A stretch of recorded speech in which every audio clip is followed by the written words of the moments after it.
E se a realidade fosse só um rascunho mal revisado? E se o mundo estivesse funcionando normalmente, apenas porque ninguém teve coragem de virar a última página? A Beira da Loucura começa com uma proposta simples e extremamente educada: destruir sua noção de sanidade com classe. Aqui, ler livros pode causar efeitos colaterais graves, como paranoia, colapso mental e o leve inconveniente de contribuir para o fim do mundo. Nada demais. John Carpenter não está interessado em sustos baratos. Ele prefere algo mais elegante: fazer você rir nervoso enquanto percebe, aos poucos, que talvez esteja errado em absolutamente tudo o que acredita ser real. Então, se acomode, relaxe e aproveite o passeio. Mas só um aviso amigável: se esse filme começar a fazer sentido, é porque já deu tudo errado. Deixe aquele like espacial, inscreva-se no canal e marque o sininho para receber conteúdo de toda a galáxia.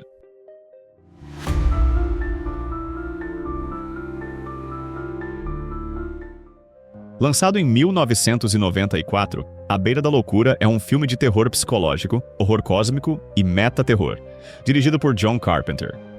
O longa acompanha John Trent, um investigador de seguro cético e racional, encarregado de encontrar um escritor de terror desaparecido, Sutter Kane, o autor mais famoso e influente do mundo, alguém cujos livros causam efeitos muito reais em quem os lê.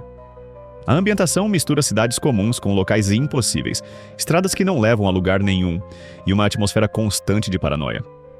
O filme não depende de sustos fáceis, ele constrói o medo lentamente, corroendo a lógica do espectador. Dentro da filmografia de Carpenter, este é o último capítulo da chamada Trilogia do Apocalipse, ao lado de O Enigma de Outro Mundo e Príncipe das Sombras.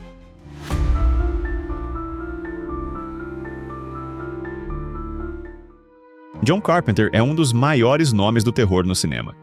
Conhecido por obras como Halloween, O Enigma de Outro Mundo e Fuga de Nova York, Carpenter sempre explorou o medo através da desconfiança da realidade, do isolamento e da fragilidade humana.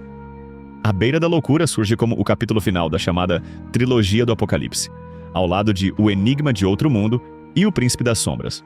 Uma trilogia não conectada por personagens ou histórias diretas, mas por uma ideia muito mais perturbadora. O fim da humanidade não vem de explosões ou monstros gigantes, e sim da perda de controle sobre a realidade, a ciência e a própria sanidade.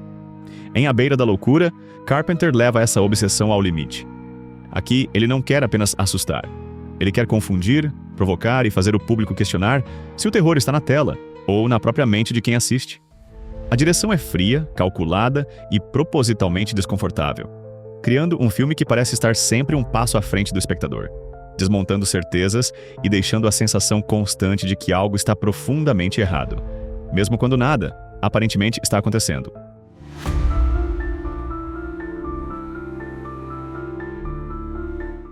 Sutter Kane não é apenas um escritor de terror dentro de A Beira da Loucura. Ele é o ponto de contato entre o mundo humano e algo muito mais antigo, maior e indiferente.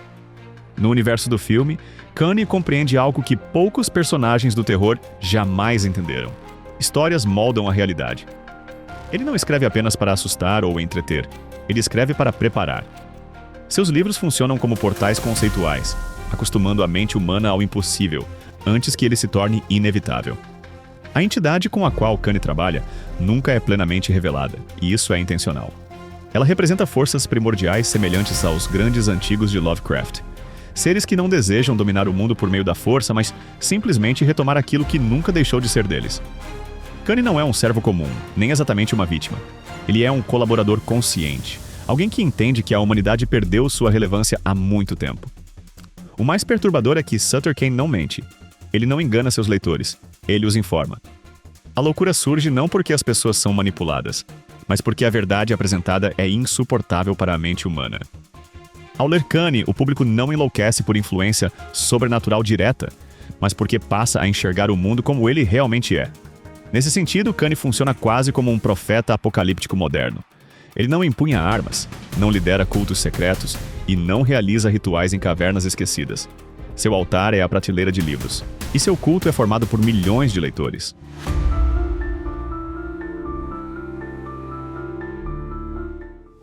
Embora A Beira da Loucura não seja uma adaptação direta de nenhum conto específico, ele funciona como uma verdadeira síntese cinematográfica do universo de H.P. Lovecraft. O filme absorve o coração do horror cósmico, A ideia de que o ser humano é insignificante diante de forças antigas, vastas e indiferentes, que existem muito além da compreensão, da moral e da lógica. Aqui, o medo não vem da ameaça imediata, mas da revelação de que nunca tivemos controle algum. John Carpenter e o roteirista Michael De Luca modernizam Lovecraft ao substituir grimórios proibidos e cultos ancestrais por algo ainda mais poderoso: a cultura de massa. Os livros de Sutter Kane cumprem o mesmo papel do Necronomicon, mas em escala industrial. Eles não são lidos por poucos iniciados, são consumidos por milhões. Essa é a grande virada conceitual do filme. O apocalipse não começa em um templo esquecido, mas em livrarias, aeroportos e salas de espera. A crença coletiva passa a ser o combustível da destruição, tornando o horror inevitável e democrático. Diferente do terror tradicional, não existe redenção, aprendizado ou vitória. O horror cósmico apresentado aqui não pune pecados.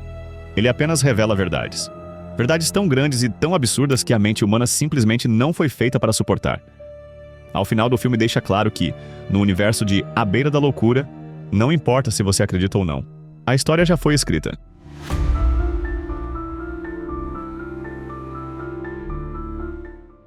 Os bastidores de À Beira da Loucura são quase tão perturbadores quanto o próprio filme. O personagem Sutter Kane foi criado como uma fusão proposital entre H.P. Lovecraft e Stephen King. Carpenter e o roteirista Michael De Luca queriam representar um autor capaz de atingir tanto o público cult quanto as massas. Alguém cujas obras não apenas assustassem, mas literalmente moldassem o comportamento das pessoas. Não por acaso, no universo do filme, Kane vende mais livros do que a Bíblia. Uma provocação direta sobre o poder da ficção na sociedade moderna. Outro detalhe interessante é que o filme foi concebido para funcionar como uma história dentro da história.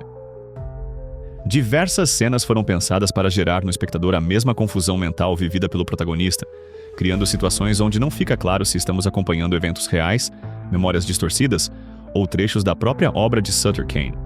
Essa estrutura metanarrativa foi considerada arriscada demais para o grande público na época.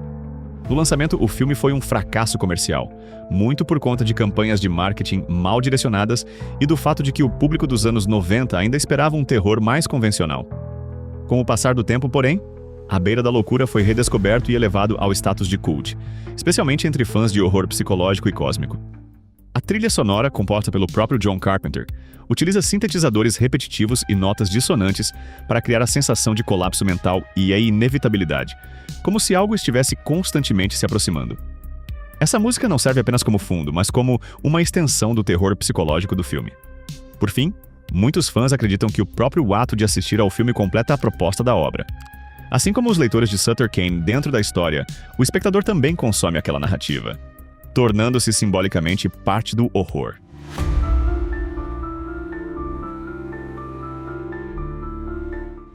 Você não assiste À Beira da Loucura apenas para sentir medo. Você assiste para perder o chão. Este é um filme ideal para quem busca um terror que não se resolve com sustos, mas com ideias. Aqui, o horror nasce da dúvida constante, da sensação de que algo está errado mesmo quando nada aparentemente acontece.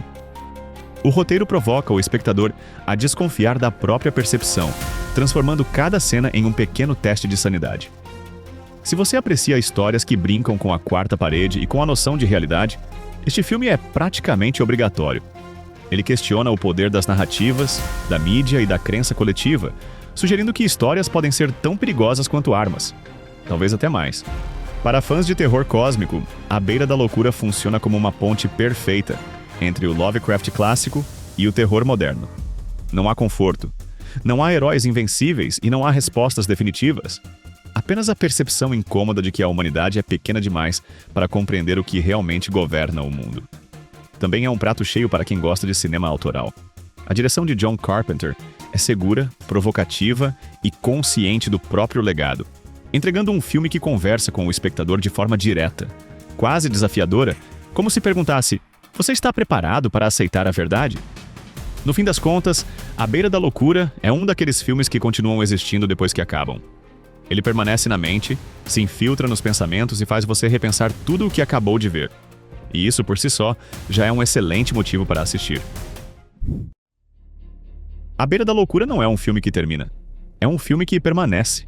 John Carpenter constrói aqui um terror que não depende de monstros visíveis, mas da lenta corrosão da certeza. Não existem respostas porque, dentro do terror cósmico, compreender já é um tipo de condenação. O longa sugere algo profundamente desconfortável. Talvez a sanidade seja apenas uma narrativa frágil que contamos a nós mesmos para conseguir levantar da cama todos os dias.